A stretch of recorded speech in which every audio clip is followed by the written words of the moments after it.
Students, today our topic is partial fraction. Okay, it is the introduction of exercise number 7.5. partial fraction के बारे में हम पढ़ने वाले हैं. Okay, तो there are 4 forms of partial fraction जो मैंने यहाँ पे पहले से लिखी हुई है. First form is px plus q upon x minus a x minus b. Okay, इसका मीन्स ये हुआ कि ऐसे फ्रैक्शन नंबर जहां पे ऊपर तो एक लीनियर इक्वेशन हो, ऊपर एक लीनियर इक्वेशन हो, न्यूमरेटर ज्यादातर आप नहीं देखोगे, आप फोकस रखोगे अपना डेनोमिनेटर पे. डेनोमिनेटर में सेम थिंग होनी चाहिए. डेनोमिनेटर में क्या है, फर्स्ट फॉर्म में 2 फैक्टर्स हैं, देयर आर 2 फैक्टर्स, और ऊपर क्या है, एक लीनियर इक्वेशन. तो ऊपर कांस्टेंट टर्म भी चलेगा, नो प्रॉब्लम. ठीक है, तो आपको ज्यादातर फोकस रखना है आपका डेनोमिनेटर पे. ठीक है, डेनोमिनेटर से आपको देखना है कंपेयर करके कि कौन सी फॉर्म है.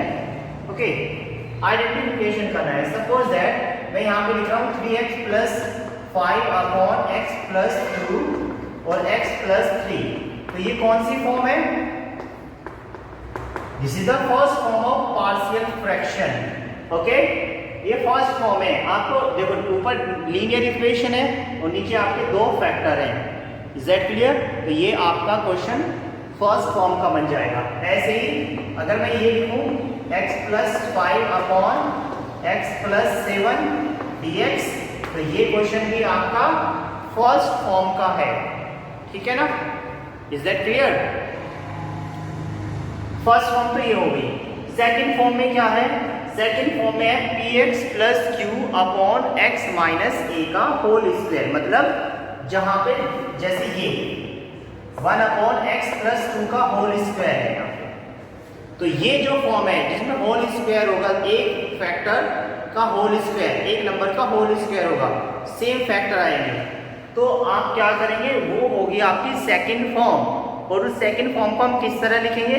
We will write a upon, क्योंकि यहाँ पे भी तो एक क्वाड्रेटिक इक्वेशन ही बनेगी बेटा, तो उसको लिखेंगे कैसे? a upon x minus a plus b upon x minus a का होल स्क्वायर.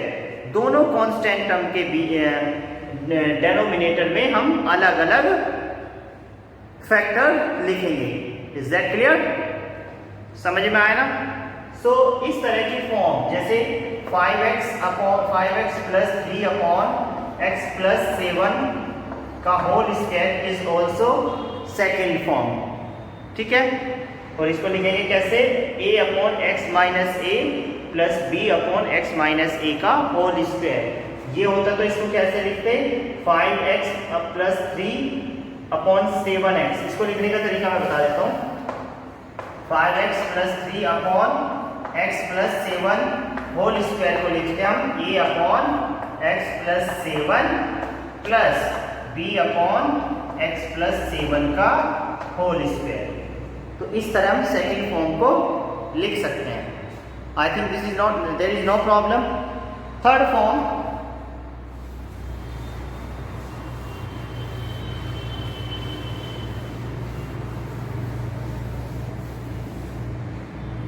थर्ड फॉर्म देखिए बेटा.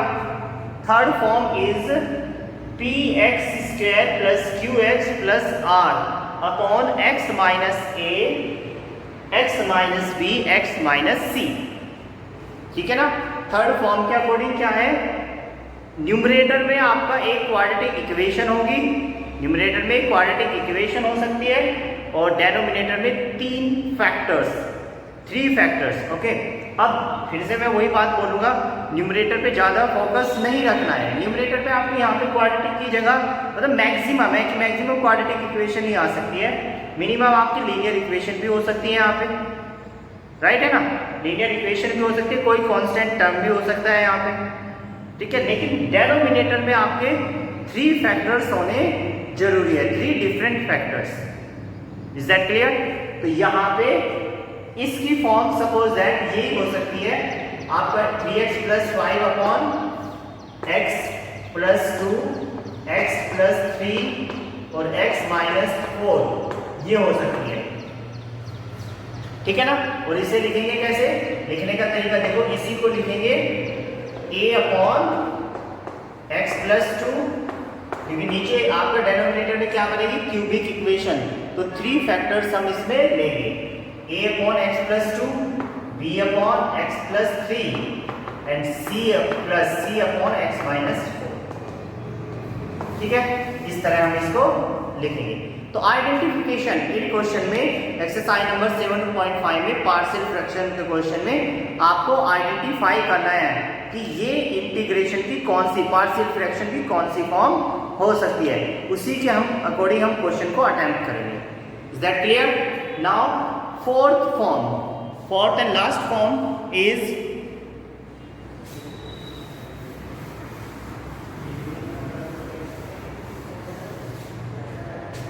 fourth form is px² plus qx plus r। ऊपर एक क्वाड्रेटिक इक्वेशन और डिनोमिनेटर में आपको ध्यान रखना है x माइनस a is a factor and x² plus bx plus c। x² plus bx plus c एक ऐसी क्वाड्रेटिक इक्वेशन होनी चाहिए जिसका फैक्टर एग्जिस्ट ना कर सकते हो, जिसके जीरोस एग्जिस्ट ना कर सकते हो, मतलब जिसका फैक्टर हम ना कर सकते हो। Is that clear? ठीक है, जिसमें डी की, जब हमने क्लास 11th में भी पढ़ा था ना, कॉम्प्लेक्स नंबर में जो क्वाड्रेटिक इक्वेशन थे उसकी डी की वैल्यू किस में आती थी, नेगेटिव में आती थी। तो मतलब उसका जो फैक्टर्स होते थे, उसके जो जीरोज होते थे वो किस में आते थे, आपके आइटा में कॉम्प्लेक्स नंबर में आते थे। तो ये क्वाड्रेटिक इक्वेशन ऐसी ही होनी चाहिए कि इसके हम फैक्टर ना कर सके, क्योंकि अगर हम इसके फैक्टर कर सकते हैं तो हम इसको तीन पॉइंट्स में भी चेंज कर सकते हैं, राइट? ठीक है, एक एग्जांपल है, तो जैसे भाई सपोज दैट 2x + 1 है और यहाँ पे मैंने लिख रखा है x + 2 और यहाँ पे मैंने लिख दिया x² + 5x + 6। तो यहाँ पे वो ध्यान से देखना, इसमें x² + 5x + 6 में क्या होगा, इसके मैं फैक्टर कर सकता हूं, इसके मैं फैक्टर कर सकता हूं। तो x² + 5x + 6, ध्यान से देखना है, एक साथ क्वेश्चन नहीं करना कि देखा और कर दिया, पहले देखना है। अब ये थर्ड फॉर्म नहीं, this is not fourth form. और फोर्थ फॉर्म क्यों नहीं है? क्योंकि मैंने कहा था अभी कि फोर्थ फॉर्म होने के लिए एक फैक्टर होना चाहिए, और जो ये क्वाड्रेटिक इक्वेशन है वो ऐसी क्वाड्रेटिक इक्वेशन होनी चाहिए जिसके रूट्स, जिसके जीरोस हम फाइंड ना कर सके। ओके, उसके फैक्टर कैसे आने चाहिए, एक कॉम्प्लेक्स नंबर में आने चाहिए। बट अब आप देखते क्या करोगे, इसको फोर्थ फॉर्म बना दोगे, लेकिन नहीं, आप सोचो पहले, क्या ये इस जो क्वाड्रेटिक इक्वेशन गिवन है इसके फैक्टर हो सकते हैं? चेक करते हैं। x² + 5x + 6, तो x² + 3x + 2x + 6, तो इसके तो फैक्टर हो जाएंगे, इसके फैक्टर आ जाएंगे क्या, x + 3 and + 2x + 3, तो इसके फैक्टर आ जाएंगे x + 3 और x + 2। ठीक है, तो ये क्या बन जाएगा, ये बन जाएगा 2x + 1 x + 2 और x + 3। यहाँ पे कुछ और ले लेते हैं, यहाँ पे 5 ले लेते हैं, x + 5 x + 3 और x + 2। तो यहाँ पे 3 डिफरेंट फैक्टर्स आ गए आपके, 3 डिफरेंट फैक्टर्स।